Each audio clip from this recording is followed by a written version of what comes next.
4 ಬಾರಿ ಸಭೆಗಳಾಗಿದ್ದಾವೆ, ಅದನ್ನು ಒಪ್ಪಿಲ್ಲ. ಈ ಬಾರಿ ನಾವೇನು ಮಾಡಿದ್ವಿ, ಮುಷ್ಕರ ಕರೆ ಕೊಟ್ಟಿಲ್ಲ.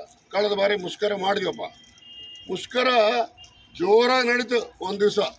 ಇನ್ನು ಎಲ್ಲ ಮುಷ್ಕರ ಯಶಸ್ವಿ ಆಗೋದು ಅಷ್ಟರೊಳಗೆ ಪಬ್ಲಿಕ್ ಇಂಟ್ರೆಸ್ಟ್ ಲಿಟಿಗೇಷನ್, ಸಾರಿಗೆ ಕಾರ್ಮಿಕರು ಹೋರಾಟ ಮಾಡಿದರೆ ಸಾರ್ವಜನಿಕ ಸಂಸ್ಥೆ ಸಾರ್ವಜನಿಕರಿಗೆ ತೊಂದರೆ ಆಗುತ್ತೆ ಅಂತೇಳಿ ಒಂದು ಅರ್ಜಿ ಹಾಕಿ ಕಾನೂನು ಬಾಹಿರ ಮುಷ್ಕರ ಅಂತೇಳಿ ಕೋರ್ಟ್ ಆದೇಶ ಮಾಡಿ ನಮ್ಮ ಮುಷ್ಕರನ ಮೊಟಕುಗೊಳಿಸಿದರು. ಅದಕ್ಕೆ ಕೋರ್ಟ್ ಆದೇಶನ ಉಲ್ಲಂಘನೆ ಮಾಡಬಾರ್ದು ಅಂತೇಳಿ ನಾವು ಮುಷ್ಕರನ ವಾಪಸ್ ತಕ್ಕೊಂಡಿವಿ. ಈಗ ನಾವೇನು ಹೇಳ್ತೀವಿ, ನೀವು ಹಿಂಗೆ ಬಂದರೆ ನಾವು ಬೇರೆ ರೀತಿ ಬರ್ತೀವಿ. ನಾವು ಮುಷ್ಕರ ನೋಟಿಸೇ ಕೊಡಲ್ಲ, ಮುಷ್ಕರ ನೋಟಿಸೇ ಕೊಡಲ್ಲ. ಮುಷ್ಕರ ನೋಟಿಸ್ ಕೊಡದೆ ಮುಷ್ಕರ ಮಾಡ್ತೀವಿ. ನಮಗೆ ಗೊತ್ತಿದೆ, ಮೂಗಿಡಿದ್ರೆ ಬಾಯಿ ತರಿಸೋದು ಹೆಂಗೆ ಅನ್ನೋದು ಗೊತ್ತಿದೆ. ಮೂಗಿಡಿದ್ರೆ ಬಾಯಿ ತರ್ತದೆ. ಮಗು ಹಾಲು ಕುಡಿದಿಲ್ಲ ಅಂದರೆ ಮೂಗು ಹಿಡ್ಕೊಂಡ್ರೆ ಹಾಲು ಕುಡಿಬೇಕು, ನಮ್ಗೆ ಗೊತ್ತಿದೆ ನಿಮ್ಮ ಬಾಯಿ ತರಿಸೋದು. ಹಂಗಾಗಿ ನಾವು ಯಾವುದೋ ಕಾರ್ಯಕ್ರಮ ಹಾಕ್ತೀವಿ, ಆ ಕಾರ್ಯಕ್ರಮ ಸಂದರ್ಭದಲ್ಲಿ ನಮ್ಮವ್ರು ಉಪವಾಸ ಕೂತ್ಕೊತಾರೆ, ನಮ್ಮ ಲೀಡರ್ ಉಪವಾಸ ಕೂತ್ಕೊತಾರೆ, ಮುಷ್ಕರ ನೋಟಿಸ್ ಕೊಡಲ್ಲ. ಈಗ ಬೆಂಗಳೂರು ಜನ ಕರೆ ಕೊಟ್ಟಿವಪ್ಪ, ಬೆಂಗಳೂರಿಗೆ ಎಲ್ಲರೂ ಹೋಗ್ತೀವಿ. ಬೆಂಗಳೂರಲ್ಲಿ ಸಾವಿರಾರು ಜನ ಬೆಂಗಳೂರು ಚಲೋ ಕಾರ್ಯಕ್ರಮ 29ನೇ ತಾರೀಕು ಯಶಸ್ವಿ ಮಾಡಲಿಕ್ಕೆ ಹೋಗ್ತೀವಿ. ಯಾಕೆ? ಸರ್ಕಾರದ ಗಮನ ಸೆಳೀಲಿಕ್ಕೆ ಹೋಗ್ತೀವಿ. ಅಲ್ಲಿ ಕರೆದು ನಮ್ಮನ್ನ ಮಾತುಕತೆ ಮಾಡಿ, ಅಷ್ಟರೊಳಗೆ ಕರೆದು ಮಾತುಕತೆ ಮಾಡಿ ಬಗೆಹರಿಸಿದ್ರೆ ಸಂತೋಷ. ಮಾಡಿಲ್ಲ ಅಂದರೆ ಆವತ್ತಿನ ದಿವಸ ನಾವು ನಮ್ಮ ಲೀಡರ್ಗಳು ರಾಜ್ಯ ನಾಯಕರು ಉಪವಾಸ ಕೂತ್ಕೊಳ್ತಾರೆ. ಉಪವಾಸ ಫ್ರೀಡಮ್ ಪಾರ್ಕಲ್ಲಿ ಉಪವಾಸ ಕೂತ್ರೆ 4 ದಿವಸ 5 ದಿವಸ 6 ದಿವಸ ಉಪವಾಸ ಕೂತ್ಕೊಳ್ಳೋಕೆ ಆಗಲ್ಲ. ಅಲ್ಲಿ ಒಂದೇ ದಿವಸ ಅವಕಾಶ ಕೊಡೋದವರು, ಸರ್ಕಾರ ಒಂದೇ ದಿವಸ ಕೊಡ್ತಾರೆ. ಯಾಕಂದರೆ ನೂರಾರು ಸಂಘಟನೆಗಳು ಬಂದು ಕೂತ್ಕೊಂತಾರೆ ಅಂತೇಳಿ ಒಂದೇ ದಿವಸ ಅವಕಾಶ ಕೊಡ್ತಾರೆ. ಸಾಯಂಕಾಲ ನಮ್ಮ ಲೀಡರ್ಗಳನ್ನ ಅರೆಸ್ಟ್ ಮಾಡ್ತಾರೆ. ನಾವೇನು ಮಾಡಬೇಕು? ನಮ್ಮ ರಥಸಾರಥಿಗಳು ಯಾರ ಮನೆಗೆ ಅವ್ರು ಇರ್ಬೇಕು, ಯಾರ ಮನೆಯಲ್ಲಿ ಅವ್ರು ಇರ್ಬೇಕು. ಮುಷ್ಕರ ಯಶಸ್ವಿಯಾದರೆ ಸಿದ್ದರಾಮಯ್ಯ ಇಳಿದು ಬಂದು ನಮ್ಮ ಲೀಡ್ರನ್ನ ಕೊಡೋದು ಒಪ್ಪಂದ ಮಾಡ್ತಾರೆ. ಯಾಕೆ ಮಾಡಲ್ಲ? 1957ರಿಂದ ಒಪ್ಪಂದಗಳು ಮಾಡಿದ್ದೀವಿ. ಕೆಲವು ಬಾರಿ ಮುಷ್ಕರ ಮೂಲಕ ಒಪ್ಪಂದ ಮಾಡಿವಿ, ಮುಷ್ಕರ ಇಲ್ಲದೇ ಒಪ್ಪಂದ ಮಾಡಿದ್ದೀವಿ.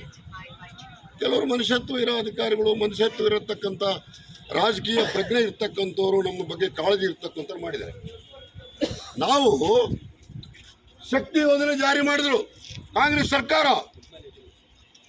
ಶಕ್ತಿ ಯೋಜನೆ ಯಶಸ್ವಿ ಮಾಡಿದಂಥ ಜನ ಅವರು 5 ಗ್ಯಾರಂಟಿಯಲ್ಲಿ ಮೊದಲನೇ ಗ್ಯಾರಂಟಿ ಶಕ್ತಿ ಯೋಜನೆ, ಅದನ್ನು ಯಶಸ್ವಿ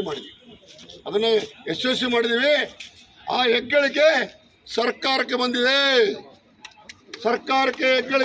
ಸರ್ಕಾರ ನಾವು ಹೇಳ್ತೀವಿ, ನೀವು ಆ ಶಕ್ತಿ ಯೋಜನೆ ಜಾರಿ ಮಾಡಿದ್ಮೇಲೆ ನಮ್ಮ ಸಂಸ್ಥೆಗೆ 25% ಆದಾಯ ಜಾಸ್ತಿ ಬಂದಿದೆ. ಆದರೆ ನೀವು ಪ್ರತಿ ತಿಂಗಳು ಶಕ್ತಿ ಯೋಜನೆ ದುಡ್ಡು ಬರೀ 60% ಕೊಡ್ತಾ ಇದ್ದೀರಿ, 100% ಕೊಡ್ತಾ ಇಲ್ಲ. 40% ನಿಮ್ಮಲ್ಲೇ ಇಟ್ಕೊಂಡಿರಿ. 40% ತಿಂಗಳ ಜಾಸ್ತಿ ಆಗಿ 1700 ಕೋಟಿ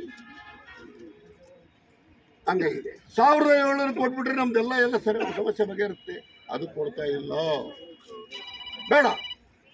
ರಾಮಲಿಂಗಾರೆಡ್ಡಿ ಅವರು ಹೇಳಿದ್ರು,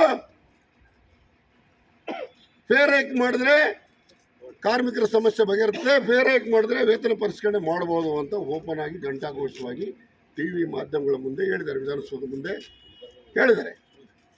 ಇವತ್ತು ವೇತನ ಪರಿಷ್ಕರಣೆ ಸಲುವಾಗಿ ಫೇರ್ ಹೈಕ್ ಮಾಡಿದ್ರಿ, ಟಿಕೆಟ್ ದರ ಜಾಸ್ತಿ ಮಾಡಿದಿರಿ, ನಮ್ಮ ಸಂಬಳ ಜಾಸ್ತಿ ಮಾಡಿಲ್ಲ.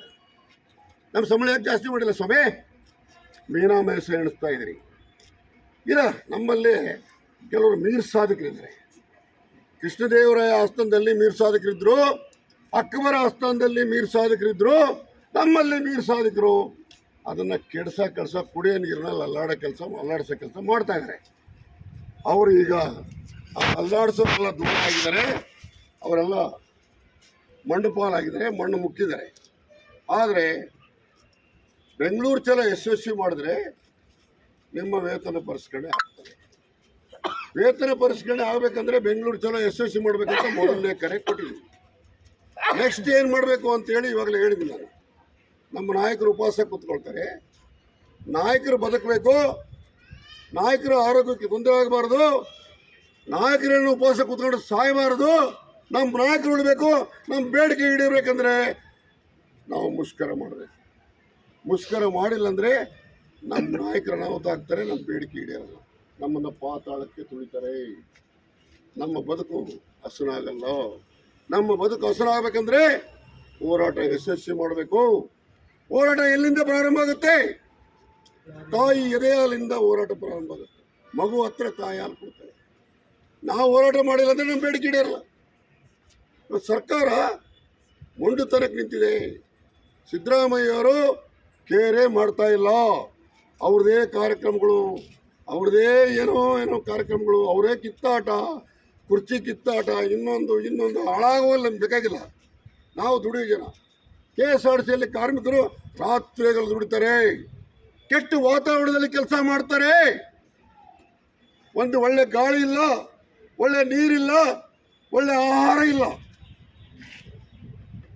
ಬೀದರಲ್ಲಿ ಇರೋರು ಇಲ್ಲಿ ಅಪಾಯಿಂಟ್ಮೆಂಟ್ ಆಗಿದ್ದಾರೆ, ಯಾದಗಿರಿಯಲ್ಲರೂ ಇಲ್ಲಿ ಅಪಾಯಿಂಟ್ ಆಗಿದ್ದಾರೆ, ಗುಲ್ಬರ್ಗದವರು ಇಲ್ಲಿ ಅಪಾಯಿಂಟ್ ಆಗಿದ್ದಾರೆ, ಬಿಜಾಪುರ ಬಾಗಲಕೋಟೆ ಎಲ್ಲರೂ ಅಪಾಯಿಂಟ್ ಆಗಿದ್ದಾರೆ, ಬೇರೆ ಊರಿಂದ ಬಂದು ಅಪಾಯಿಂಟ್ ಆಗಿದ್ದಾರೆ. ಅದು ಅನಿವಾರ್ಯ. ಹೊಟ್ಟೆಪಾಡು ಬಂದೀವಿ ಸ್ವಾಮಿ. ನೌಕರಿ ಇಲ್ಲಿ, ಊರಲ್ಲಿ, ಮತ್ತೆ ನೌಕರಿಗೆ ಹೋದರೆ ಬೇರೆ ಊರು. ಎಲ್ಲಿ ಮಲ್ಕೋಬೇಕು? ಮಲ್ಕೊಳ್ಳೋ ವಾತಾವರಣ ಸರಿ ಇಲ್ಲ, ಊಟ ಮಾಡೋ ವಾತಾವರಣ ಸರಿ ಇಲ್ಲ. ಬುತ್ತಿ ಕಟ್ಕೊಂಡು ಹೋಗ್ಬೇಕು. ಏನು ಬುತ್ತಿ ಕಟ್ಕೊಂಡು ಹೋಗ್ತೀಯ? ಏನು ತಿಂಗಳು ಒಳ್ಳೆ ಅಡುಗೆ ಮಾಡ್ಕೊಂಡು ತಿಂಬಕೈತೆ ನಮಗೆ? ನಾವು ದುಡಿತಾ ಇದ್ದೀವಿ, ದುಡ್ಡು ತಂದು ತುಂಬ್ತಾ ಇದ್ದೀವಿ. ಸಣ್ಣ ಪುಟ್ಟ ಲೋಪದೋಷಗಳು ಬಂದರೆ ನಮ್ಮಲ್ಲಿ ಆ್ಯಕ್ಷನ್ ತಗೊತೀರಿ, ಚಾರ್ಜ್ ಶೀಟ್ ಕೊಡ್ತೀರಿ, ಸಸ್ಪೆಂಡ್ ಮಾಡ್ತೀರಿ. ಡಬಲ್ ಡ್ಯೂಟಿ ಹೋಗಿಲ್ಲ ಅಂದರೆ ನೋಡ್ಕೊಂತೀನಿ ಅಂತೀರಿ ಇನ್ಸ್ಪೆಕ್ಟರ್. ಎಲ್ಲ ಇನ್ಸ್ಪೆಕ್ಟರ್ಗಳೆಲ್ಲ ಇಲ್ಲಿ ಏನೇನಿದ್ದಾರೆ ಎಲ್ಲ ಗೊತ್ತು ನಮಗೆ. ಅವರಿಗೆಲ್ಲ ಪಾಠ ಕಲಿಸ್ತೀವಿ. ಯಾವ ಇನ್ಸ್ಪೆಕ್ಟರ್ಗಳು ಏನೇನು ನಮಗೆ ಡ್ರೈವರ್ ಕಂಡಕ್ಟರ್ಗೆ ಕೆಟ್ಟದಾಗಿ ಮಾತಾಡ್ತಾರೆ ನಮಗೆ ಗೊತ್ತಿದೆ. ಅವ್ರಿಗೆ ಪಾಠ ಕಲಿಸ್ತೀವಿ. ಇವತ್ತು security officer, security DSI Mehboob ಅಂತ, ನಮ್ಮ security DSI divisional security inspector. ನಾವು ವಾಲ್ ಪೋಸ್ಟ್ ಹಚ್ಚಿದ್ರೆ ವಾಲ್ ಪೋಸ್ಟ್ ಕಿತ್ತಿದ್ದಾನೆ ಬೆಂಗಳೂರು ಚಲೋ. ಅದಕ್ಕೂ ಸಂಬಳ ಜಾಸ್ತಿ ಆಗುತ್ತೆ. ನಾವು ಹೋರಾಟ ಮಾಡ್ತೀವಿ, ಅವ್ರು ಮಾಡಲ್ಲ, ಅವ್ರಿಗೂ ಸಂಬಳ ಜಾಸ್ತಿ ಆಗುತ್ತೆ. ಡಿಪೋದಲ್ಲಿ ವಾಲ್ ಪೋಸ್ಟ್ ಕಿತ್ತಾನೆ. ಇವತ್ತು SO ಮಾತಾಡಿದ್ವಿ, CSO ಮಾತಾಡಿದ್ವಿ. ಹೆಂಗ್ರಿ ವಾಲ್ ಪೋಸ್ಟ್ ಕಿತ್ತಿದ್ರೆ ಇವತ್ತೇ ಮುಷ್ಕರ ಆಗತ್ತೆ ಅಂತ ಹೇಳಿದ್ವಿ. ಇವತ್ತೇ ಬಳ್ಳಾರಿಯಲ್ಲಿ ಮುಷ್ಕರ ಆಗತ್ತೆ, ಎಚ್ಚರಿಕೆ ಅಂತ ಹೇಳಿದ್ವಿ. ಇಲ್ಲ ನೀವೇನೋ ಹಚ್ಕೊಳ್ಳಿ, ನಾವೇನು ಅಡ್ಡ ಬರಲ್ಲ ಅಂತ ಹೇಳಿದ್ದಾರೆ.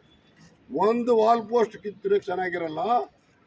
ನೀನು DSI ಮೈಬೂಬ್, ನೀನು ಭಾಳ ವರ್ಷದಿಂದ ಬಳ್ಳಾರಿಗೆ ಇದೆಯಾ, ಹುಷಾರ್. ಗುಲ್ಬರ್ಗ ಬೀದರ್ ಹೋಗ್ಬೇಕಂದ್ರೆ ಹುಷಾರ್ ಅಂತ ಹುಷಾರ್. ನಮ್ಮ ಜನಗಳಿಗೆ ತೊಂದರೆ ಕೊಟ್ಟರೆ ನಾವು ಸುಮ್ಮನಿರಕ್ಕಾಗಲ್ಲ. ನಾವು ರಾತ್ರಿಗಳು ದುಡಿತಕ್ಕಂಥ ಜನ, ಕೆಟ್ಟ ವಾತಾವರಣದಲ್ಲಿ ಕೆಲಸ ಮಾಡಿ ದುಡ್ಡು ತಂದು ಸಂಸ್ಥೆ ನಿಂತ ಇದ್ದೀವಿ. ಇಷ್ಟೆಲ್ಲ ಆಸ್ತಿ ಬೆಳಿಬೇಕಂದ್ರೆ ನಾವು ದುಡಿದಂಥ ಆಸ್ತಿ ಇದು. ಈ ಆಸ್ತಿ ಏನಿದೆಯಲ್ಲ, ನಾವು ದುಡಿದಂಥ ಆಸ್ತಿ ಇದು. ಇದನ್ನು ಉಳಿಸ್ಕೊಳ್ಳೋದು ನಮ್ಮ ಜವಾಬ್ದಾರಿ, ಇದನ್ನು ಬೆಳೆಸೋದು ನಮ್ಮ ಜವಾಬ್ದಾರಿ. ನಮ್ಮ ಬದುಕು ಹಸನಾಗ್ತಕ್ಕಂಥ ಸಂದರ್ಭ ಬಂದಿದೆ. ಈ ಸಂದರ್ಭದಲ್ಲಿ ನೀವು ಕೂಡ ಸಹಕಾರ ಕೊಡಿ ಅಂತ ಈ ಮಾತಿದೆ. ಅವನು ಕೇಳಿಲ್ಲ ಅಂದರೆ ಅದಕ್ಕೆ ಬೇರೆ ನಾವು ಏನು ಹೇಳಬೇಕು ಹೇಳ್ತೀವಿ, ಯಾವ ಮೆಡಿಸಿನ್ ಕೊಡಬೇಕು ಕೊಡ್ತೀವಿ. ಅದಕ್ಕೆ ನಾನು ನಿಮಗೆ ಹೇಳಬೇಕು, ಈ ಚಳುವಳಿ ಎಲ್ಲಿಂದ ಪ್ರಾರಂಭ ಆಗುತ್ತೆ,